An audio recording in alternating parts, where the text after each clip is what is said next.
হৈছে সুৰা সুৰাক লৈ ইতিমধ্যে দেশৰ বিভিন্ন ৰাজ্যত আলোচনা হৈছে। পাঞ্জাবৰ মুখ্যমন্ত্ৰী অমৰিন্দৰ সিঙে ইতিমধ্যে তাৰ সুৰাৰ বিপণীখন খুলিবলৈ কেন্দ্ৰীয় গৃহমন্ত্ৰীলৈ পত্ৰ লিখিছিল, কিন্তু কেন্দ্ৰীয় গৃহমন্ত্ৰীয়ে অগ্ৰাহ্য কৰিছে। অমৰিন্দৰ সিঙে পাঞ্জাবৰ টেলিভিজন চেনেল এটাৰ সৈতে হোৱা সাক্ষাৎ প্ৰসংগত কৈছে যে সুৰাৰ বিপণীৰ সৈতে কৰোণাৰ কি সম্পৰ্ক আছে, কিয়নো যে শাক পাচলিত কৰোণা বিয়পিব পাৰে, কিন্তু বটলত বন্ধ সুৰাৰ লগত কৰোণা কেনেকৈ বিয়পিব পাৰে বুলি অমৰিন্দৰ সিঙে প্ৰশ্ন কৰিছে। আচলতে পাঞ্জাবৰ মুখ্যমন্ত্ৰীয়ে সুৰাৰ প্ৰসংগ এইভাৱে উত্থাপন কৰিছে, সুৰাৰ পৰা বৃহৎ পৰিমাণৰ ৰাজহ ৰাজ্য চৰকাৰসমূহে লাভ কৰে। সুৰাৰ বিপণীসমূহ খোলা থাকিলে ৰাজ্য চৰকাৰে কিছু ৰাজহ পাব। অসমতো এনেধৰণৰ বিষয়বস্তুৰ ওপৰত আজি কেবিনেটত আলোচনা হয়।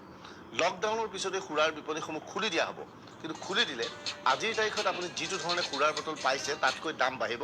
আজি কেবিনেটত সিদ্ধান্ত লোৱা হৈছে সুৰাৰ মূল্য বৃদ্ধি কৰা হ'ব, কিন্তু কিমান মূল্য বৃদ্ধি কৰা হ'ব?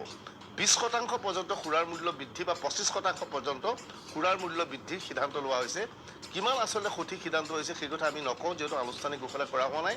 কাইলৈ হয়তো হিমন্ত বিশ্ব শৰ্মাই সংবাদমেলত ঘোষণা কৰিব। যদিহে 20% হাৰত সুৰাৰ মূল্য বটলৰ মূল্য হ্ৰাস পায়, তেনেহ'লে কোনটো বটলৰ মূল্য লকডাউন খোলাৰ পিছত কিমান হ'ব সেয়া আমি গ্ৰাফিকেলি আপোনালোকক দেখুৱাব লাগিব।